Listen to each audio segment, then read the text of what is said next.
سلامت جوجه کبوترایی که به دنیا میان، چون نرماده‌ای که واقعا برای ما مهم بودن، با این تمام هزینه ها ما یه سری خط خونی‌ها رو جدا کردیم و داریم پرورش میدیم که آینده پشت بام و بوم ما رو رقم بزنه. حالا اگر به عنوان بیزینسی بهش نگاه کنیم اسم می‌داریم که چه بهتر، ولی این یه فرموله، یعنی حفظ سلامت کبوتر یه فرموله که اگر این فرموله رو رعایت آدم بکنه، از خیلی از حوادث حالا که قراره پیش بیاد برای سلامت کبوتر شما یه سدی میسازی. خب ممکنه بعضی وقتا یه درصدی بعضی از کبوترها جو کبوترها نتونه سیستم ایمنی بدنش مقابله کنه با اون باکتری، ولی دوباره هم یه راه داره که بهش کمک کنی و از بین نره، یعنی بمونه. حالا اون فرموله چیه؟ اینه که حتما قبل از اینکه نرماده‌هاتو یعنی مولدها رو جفت کنی، حتما گزینه اول این که بیای انگلزدایی کنی، بعد ویتامینه کنی، بعد چه کار کنی؟ بعد از ویتامینه بیای واکسنشو بزنی.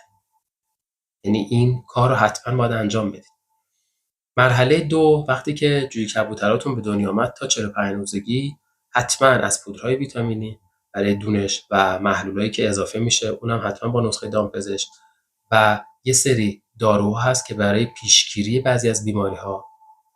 و بعد از اینکه 45 روزه شد، یعنی روز 45 روزه شما باید واکسن پارامیکس ویروسش رو بزنید و بعد از اون آمادش کنید برای یک محیط جدید که اونم یه نسخه جدا داره. از اونایی که با ما همراه هستن و داروهای گلوبین رو تهیه می‌کنن، ما یه خدمات ویژه پس از فروش بهشون میدیم، یعنی کلا باشون در ارتباطیم و سلامت کبوترخونه‌شون رو واقعا تامین می‌کنیم. یه سری داروهای استاندارد داریم و یه سری پیشنهادهای علمی و دامپزشکی درست که میتونه کمک کنه.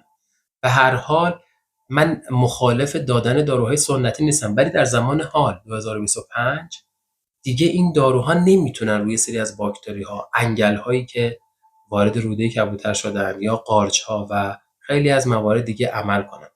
بعد داروهای انسانی چون دوزش بالاتره، برای یک انسانه 100 برابر بیشتره، نمیشه به قول معروف اون دوز رو وارد بدن کبوتر کرد، چون خیلی ضرر بیشتری هم میرسونه. فقط همینا، این مخالفتی نیست، ولی یه تبصره پای اینا میذارم.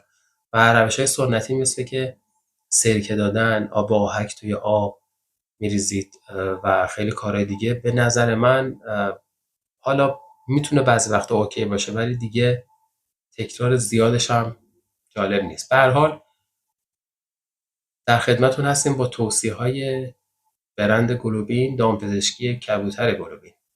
با ما همراه باشید. اگه سوالم داشتید کامنت کنید، حتما جوابتون میدیم.